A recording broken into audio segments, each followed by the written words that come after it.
Check, check. There we go. We got one. And we got it. Okay, so if we need it, we'll use it. Yeah. All right. So at this time, we're going to go to the discussion items. I know we've got some folks that have to get elsewhere in all of this, so we're going to start with Senate Bill 61, an act relating to swimming pools. Do we have someone here from the cabinet or the governor's office to testify on that?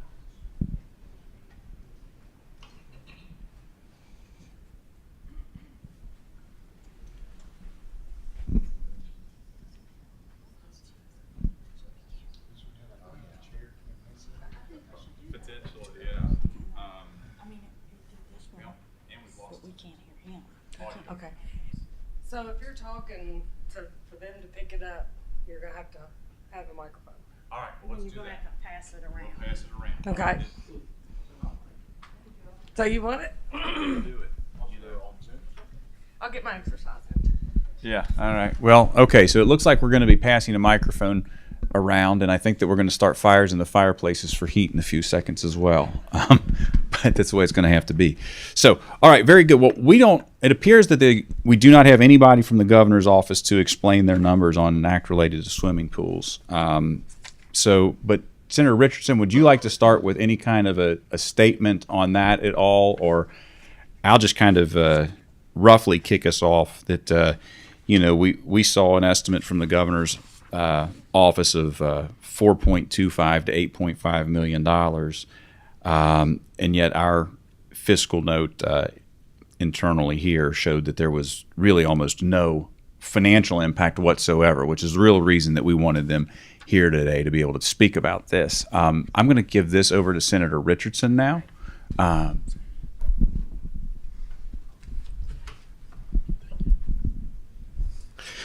Thank you, Chairman. All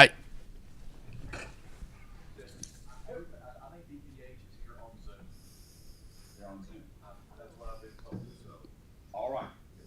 So we did have a good one. We didn't know that anyone would use it, though. Work from home bill. So Greg, if you want to go ahead, Senator Richardson, if you want to go ahead and make an initial statement while we work to get them up here. Sure. I thank you, Chairman. I think my initial statement is just on the clarification of where their impact came from. Again, just to reiterate what the chairman said, it was estimated between 4.25 to 8.5 million. I have some questions on where the numbers came from, obviously, but also the reporting timeline. Is that a year, or is that just a cumulative number? And then where do the 50 and 100 incidents of waterborne illness outbreak came from? Again, our fiscal note came back with a limited, if not zero, outbreak. And I think my argument, or our argument, could easily be that the continued regulation of this, based on these numbers of being almost nothing, would cost taxpayers far more. And the reduction of dragging people into court for it currently would continue to cost taxpayers far more than what is already allocated in the budget for their investigations, especially based on these numbers. Do we have anybody up yet? Can you hear me on the KDC feed or no? No. All right. Okay.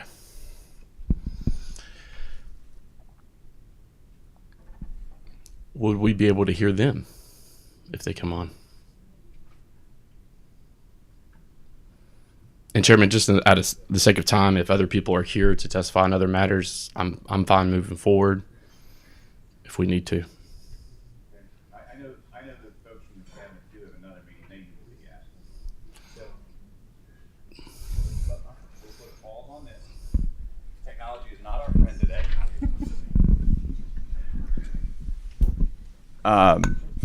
Let's have somebody from COT come testify. This will get real interesting. All right. So we're going to put a pause on this one since it looks like I want to give these folks the opportunity to interact here. So how about Commissioner, why don't you come on up, and we'll start talking about SB 13 a bit here. Do we have a second mobile microphone to be used? No.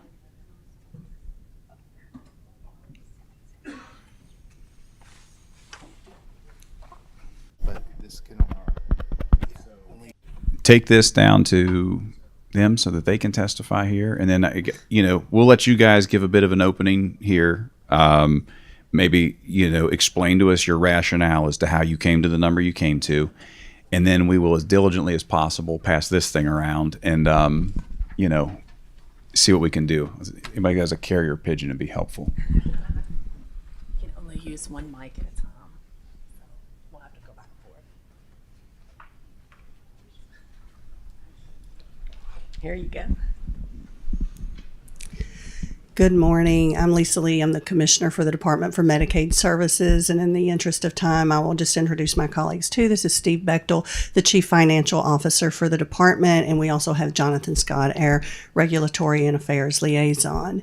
So Senate Bill 13 right, is a bill to reprocure managed care organizations.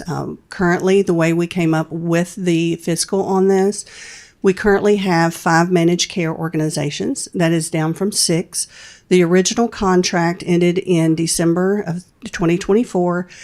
Due to COVID and other issues, legal issues surrounding that contract that had not been resolved, a decision was made to exercise a 2-year extension on that contract. We still have 5 2-year extensions that we can operate. Regardless of when we reprocure, there will be a cost associated with it because we need to bring on additional resources to assist us in modifying that RFP, ensuring that we have adequate provisions in the RFP because it will be incorporated into the contract when one is reprocured, making sure that we have adequate protocols to oversee the managed care organizations. Some of our lessons learned, we know that we do need to make changes to the RFP to incorporate additional policies to have us have more controls and oversight, but we will need to bring on additional resources to help us with those activities. In addition, there will be some IT system modifications that will need to be made. Do you want to add? Yeah, I'll just add how we came up with the 2.5 or 2.8 is back in 2018, 2019, when we procured last time. That's how much we spent, 2.5 million at that time. So what we did was we gave ourselves a little bit of 10% growth and rounded up to 2.8 million. And that's how we came up with the number.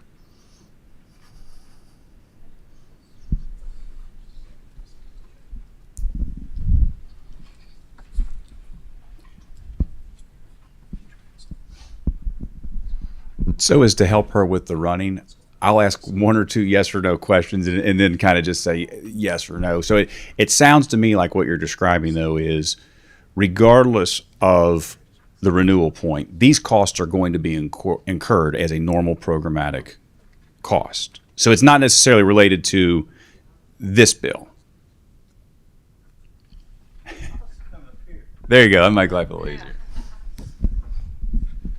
So yes, it's not in our baseline. If you remember, our baseline was 2023. So anything I would need to do from a budget standpoint, I would have to ask for an additional budget request for that 2.5 on the admin budget side because it's not in the baseline. Yep. Thank you, Chairman. This is quite a little exercise in teamwork. And I appreciate your explanation. I agree with you. I mean, we are getting ready to do some major Medicaid discussions.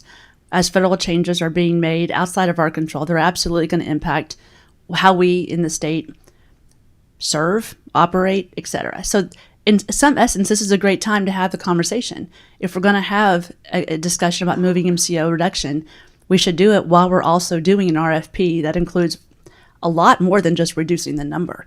It sounds to me we're doing major policy initiative potentially in this, correct? The timing actually is pretty good. Senator Bledsoe, let me just add on to that.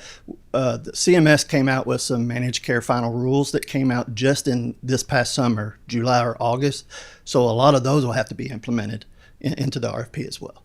So yes, there's programmatic changes, there's federal rules, federal laws, state rules, state laws that we have to implement. So to follow up, would you have been asking for a new budget request for next year to be able to do that? To be able to do the review and do the programmatic changes you're asking for? Next biennium for the next budget? Yes. So just for regardless, you were going to ask for $2.4 million ish. When we do a procurement, it doesn't matter if it's now or later, I would have to ask for that. Okay, so it's almost a preemptive number that you're giving to us in what you think you were going to ask for regardless. Okay. Okay, I'll let somebody else ask questions for a moment, then I'll follow up. Thank you. Just one short question. So that 2.5 million, was that's the actual number, or is that what the budgeted number was that it cost you previously? That was the budgeted number. However, we spent close to that. It was like one section of the contract was $2 million. We spent 1.9 on just that contract, and then there was another. There's several things, like Commissioner said. It's not just one contract; it's several.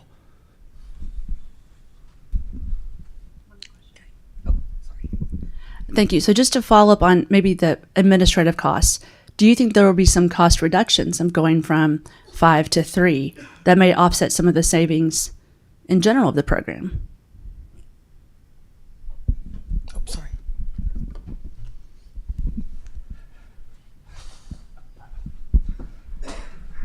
I'm going to turn it over to there. I don't know the answer to that question right offhand. I will just say this. It doesn't matter if we have 1, 3, 10, 20. I still got to do the work. I still got to do the amount of work regardless of how many I have. So I'm not sure if there's going to be a little bit of savings probably from an administrative standpoint of having to do wires. You know, I don't have to pay for 5 wires. I'll have to pay for 3, you know, and things like that. But I'll turn it over to you all. You know, that's a really great question. I just think it's something that we just can't predict at this time, given the changes, constant changes in healthcare, particularly, like, for example, with artificial intelligence and other things that are coming up.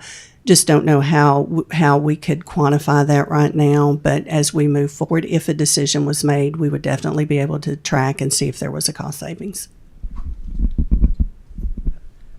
Yes, we also would point out that there is going to be a 40% reduction no matter what happens. You know, you could have a situation where all the current MCOs lose the RFPs and we would have new MCOs coming in. So there would be some expenses to members who may be stable currently, who would be looking at potentially having to switch providers, switch case management. So we would have some costs like that as well that you'd have to consider that really aren't considered here. And didn't really find a lot of other national examples when we were trying to look at other folks who have contracted, you know.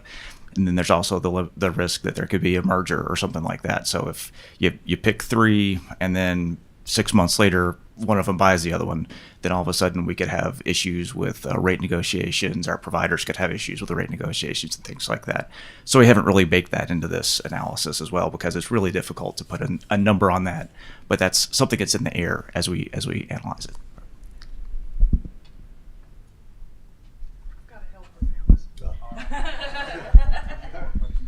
Okay, at this time, guys, if you can either take a seat. I know you've got a BR sub to be at. I think Senator Meredith wants to say a thing or two. If you wouldn't take 3 to 5 minutes, Senator, all right? At the very most, yes. Thank you. And I have great respect for these folks. I've enjoyed working with them over the last 8 years, but I'm not sure if I was Mr. Bechtel, I would have answered that question either. Obviously, going from 6, well, we have 5 now, but 6 to 3, there will be a savings. You know, we don't talk about just the procurement portion of it, but the administration portion of it, because there's got to be audits, continual. And when you're doing 3 firms versus 5, there's a savings there. But I think what's lost in this discussion, is always lost in this discussion, is what's going to be the impact on providers. And I can show you potentially there's millions upon millions of dollars of savings for the healthcare providers with dealing with fewer of these. because again, there's 6 set of rules for everything that they have to do, and it's just a monstrous problem of trying to keep on top of this. So it will result in a net savings for the Commonwealth if we factor all those things in. But thank you, Mr. Chair. I appreciate that.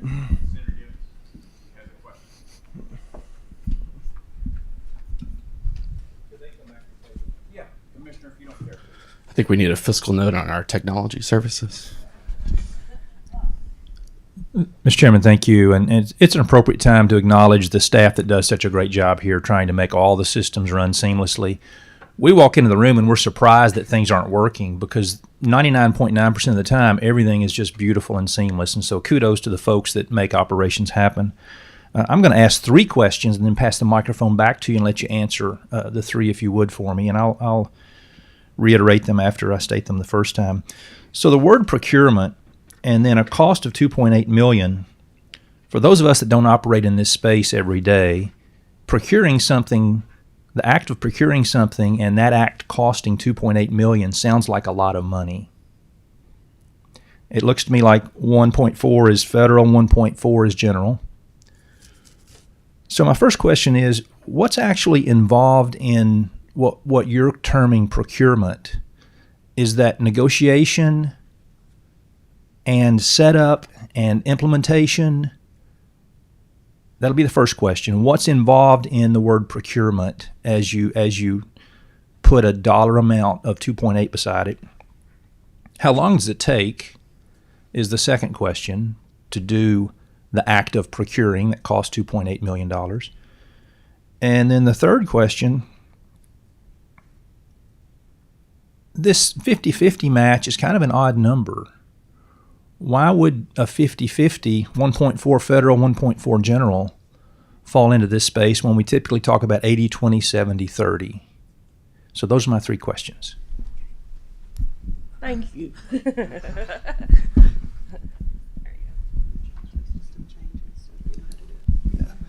So, thank you for the questions, and I'll try to answer them the best I can. The procurement situation is development of the RFP. Our managed care contract or managed care RFP is probably the largest RFP that we have, and I mean it's like you get like several books of it. And so we have to go through that entire thing and make sure that all the, like I said earlier, that all the federal rules, everything that we've done since 2018-19 that has been incorporated, or things like Senator Bledsoe said that we know is coming in the future, we have to address some of those things. So it's part of the largest piece, what I told you earlier, the $2 million, Senator Boswell, and we spent 1.9, that was the RFP development contract. But then you're right. There's other things such as IT setup for implementation at the end. Once we get, if we don't have, if one of our MCOs, incumbent MCO, doesn't win the bid, and we get a new one, we have to set them up in the system, right? We have to get them to able to send us encounter data, which is their claims data. We have to be able to accept that data. We have to put it in a certain format, and that's a lot of back and forth, us making our system talks with their systems, and so that's where the IT and the implementation side comes in. As far as the 50-50 rate and the 80-20, 80-20 is for benefits. This is a contract. So any kind of administrative contract is a 50-50.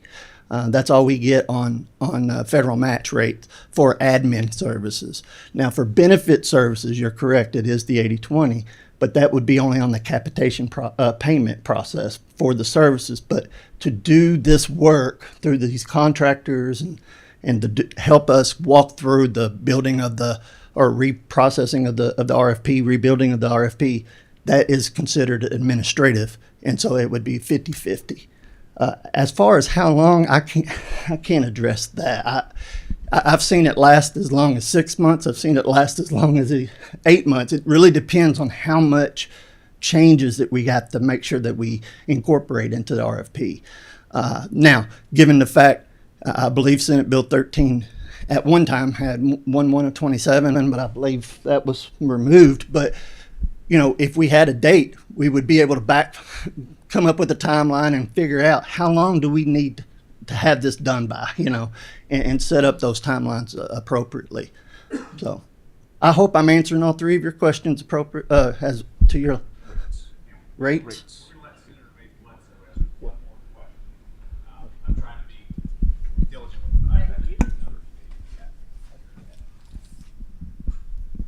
Thank you. That was really helpful. One last question. So this was the 2018, 2019, you're basing that on the contract.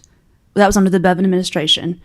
And if memory serves me, based on my kind of review of what that looks like, that was done to go to a one MCO for foster care development. So that was an outside vendor that you used for that? That's correct. So this is not that, correct?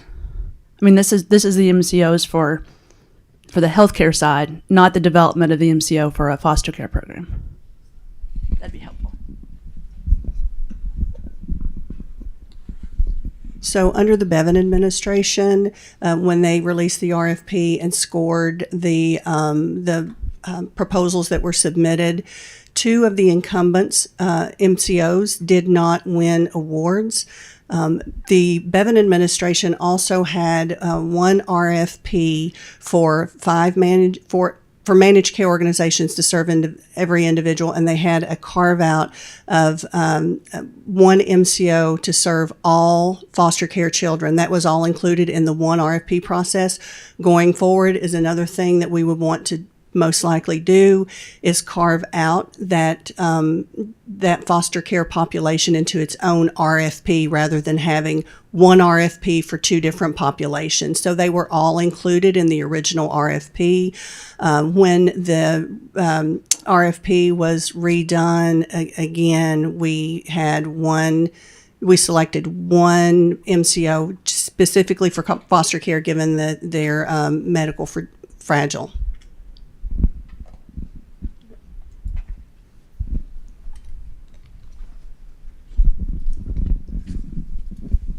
All right, guys. Well, A, thank you for what you're doing. B, thank you for being here. And C, thank you for your flexibility with this. As Senator Gibbons said, we come to expect a level of perfection that sometimes isn't realistic. We know that sometimes you guys deal with it.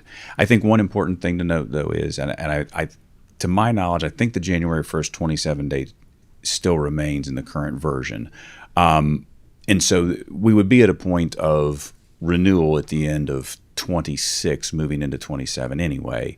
So this is a cost one way or the other the Commonwealth is incurring unless you do just a straight up renewal of the existings, right? As long as we RFP it, the Commonwealth incurs this cost with or without Senate Bill 13.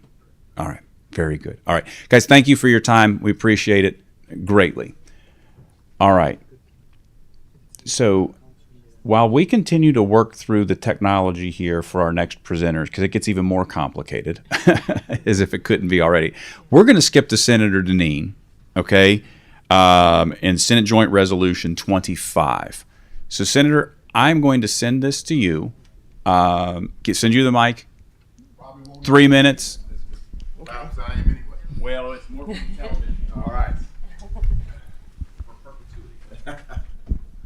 Thank you, Mr. Chairman and committee members.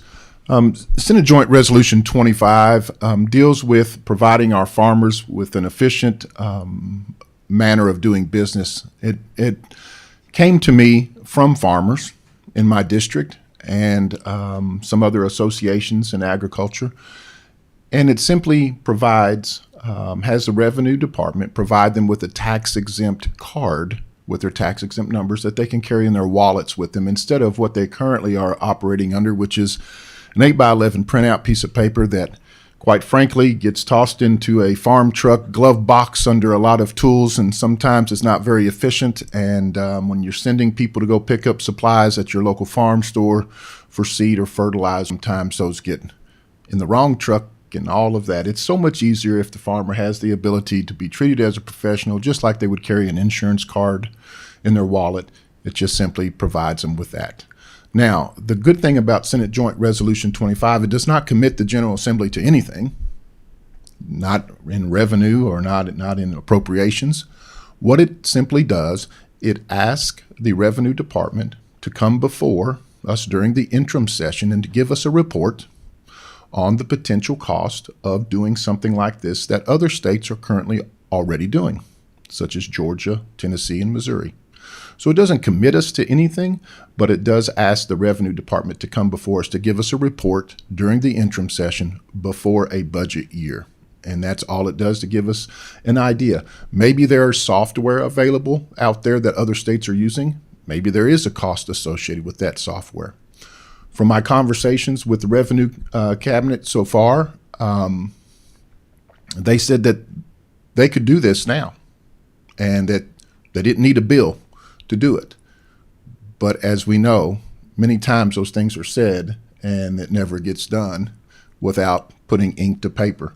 So what I would encourage you all to do is to give them the opportunity to come before you and present what the potential cost would be, to give us a better idea if this is something we would like to see going forward. That's all it does.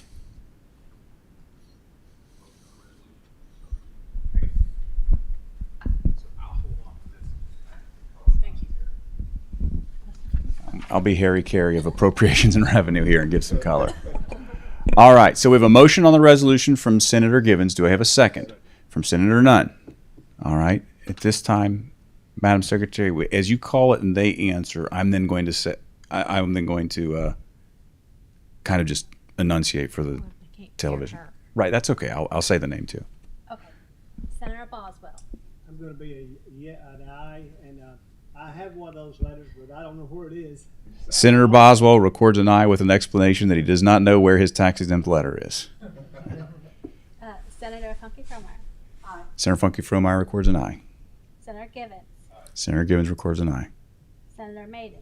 Aye. Senator Maiden records an aye. Senator Mays Bledsoe. Aye. Senator Mays Bledsoe records an aye. Senator Neal. Senator Neal records an aye. Senator Nunn.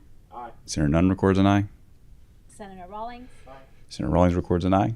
Senator Richardson. Aye. Senator Richardson records an aye. Senator Webb. Chair McDaniel. Chair McDaniel records an aye. There being 10 aye votes, no nay votes, the measure passes with favorable expression onto the floor. Senator, thank you for your time. Thank you. Okay, so are we going to have audio there, and will it transmit on KET? So let's test the TV first and see if KET gets the feed. I don't know if she can hear it. So can she? Yes, I can hear you. This is Julie Brooks with the Department for Public Health. Can you hear me? Okay, so we've got Julie Brooks with the Department of Public Health, not on the feed. Okay, Senator Richardson, you're going to be intimately involved in this. I'm going to give you my chair so that we're not passing this microphone all over God's creation here, okay? And I'll go to the other side. Yeah, that's all right. Okay, so you go over there to where Senator Bledsoe was.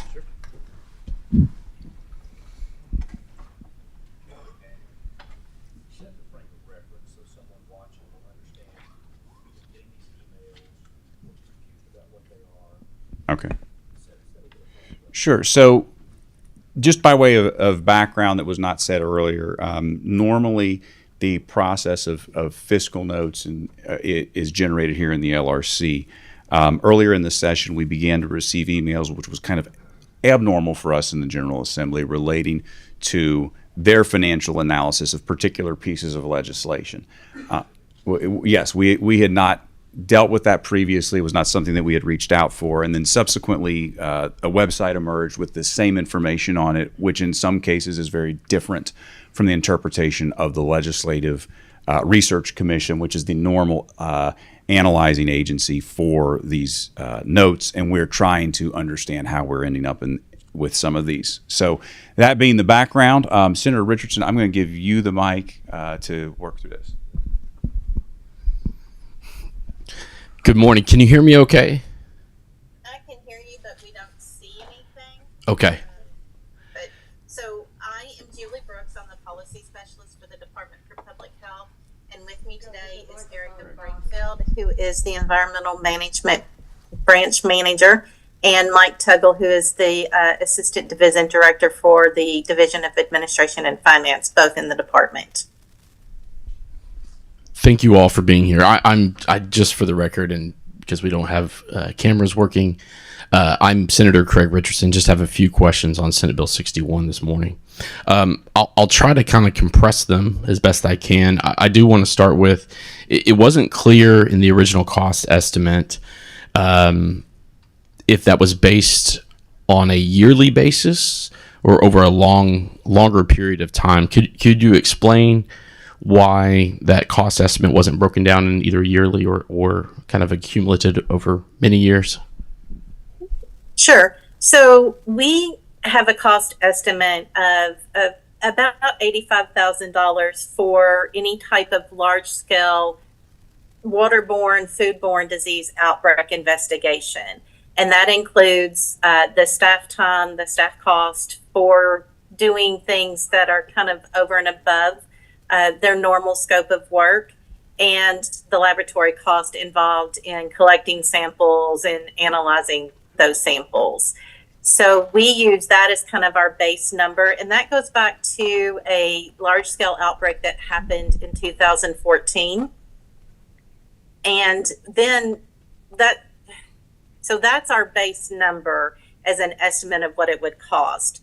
The 50 to 100 potential outbreak investigations is kind of I'll be honest with you, it's a ballpark figure because we have most of our waterborne outbreak investigations involve public swimming pools. So moving into the realm of if we get a report on a private swimming pool, and we have had reports of outbreaks associated with private swimming pools, if we were to start getting increased reports in that, then that would increase that workload. So that is the how we came about with that figure in those numbers. Thank you. How many cases did Kentucky see in 2024, or just in the last year? How many cases were reported? We had about 822 overall waterborne cases reported in 2024, and 8 of those were tied to private swimming pools.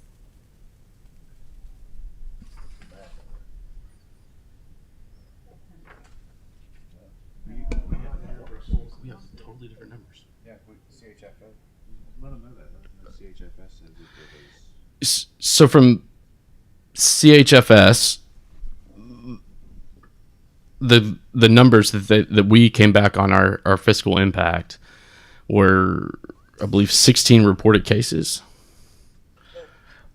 investigated related to private swimming pools over the last 5 years.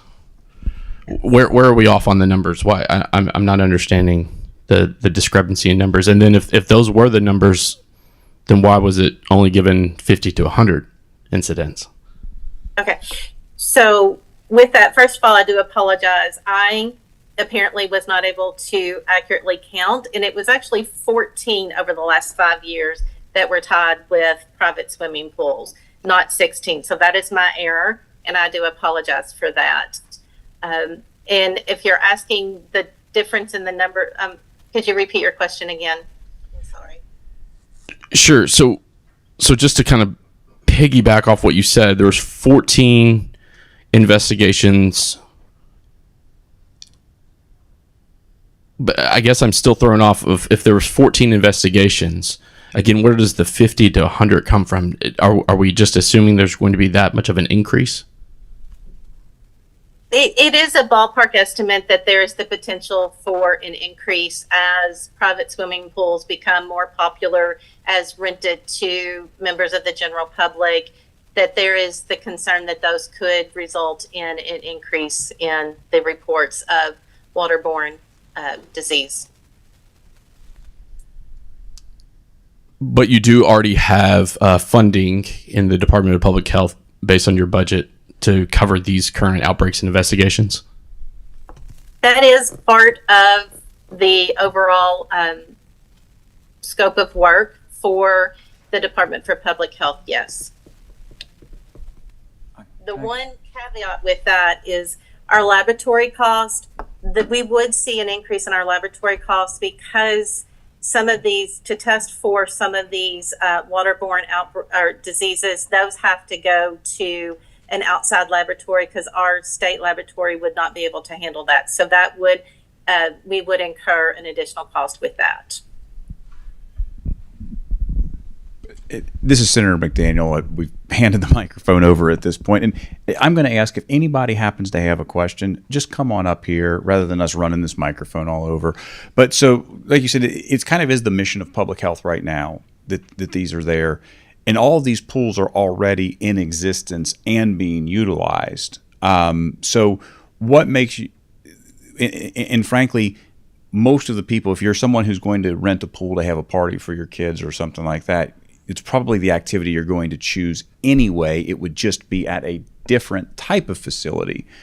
So what makes you think that if the activity is already occurring in the quantity that it's going to occur and the facilities already exist in the quantity, that this is going to necessitate a pretty dramatic spike in instances of public health outbreak in pools? Well, the concern is our public pools, like if you rented a public pool, that is very heavily regulated. It meets strict safety standards. There is a lot that goes into the monitoring, both the chemicals and the water quality.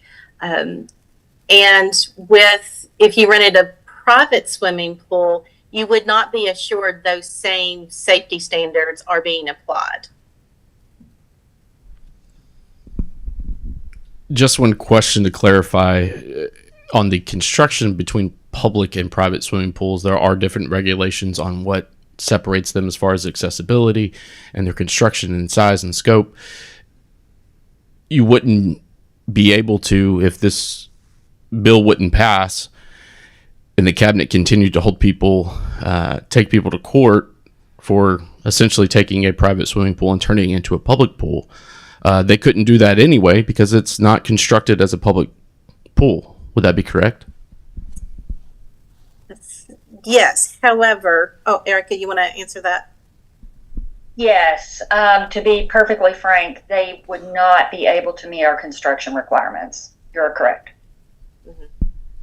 So essentially anyone with a public pool that invites a guest, compensated or not, could not do so because they are no longer under the requirements of a public swimming pool for construction standards.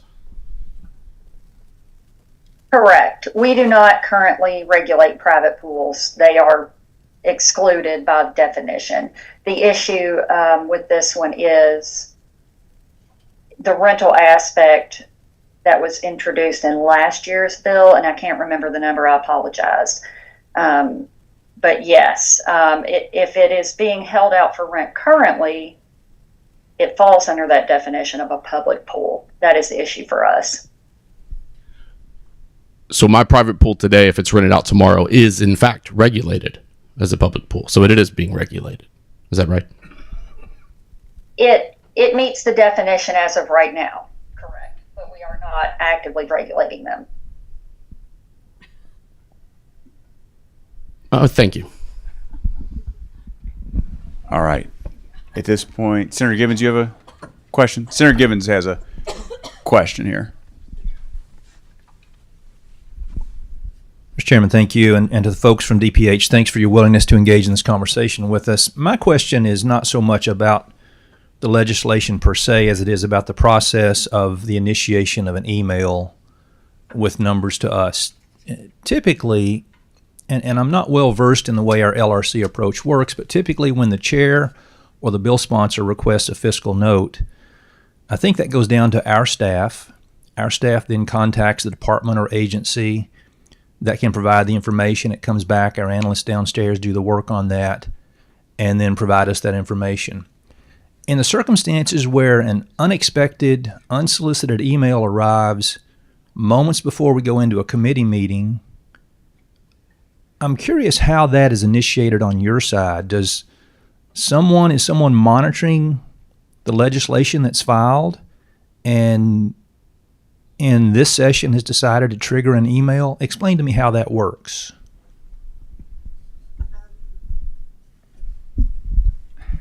Well, that's a good question. I know that when we get requests, like you said, for fiscal notes from LRC, that is funneled through our Office of Legislative and Regulatory Affairs to the different departments to respond to.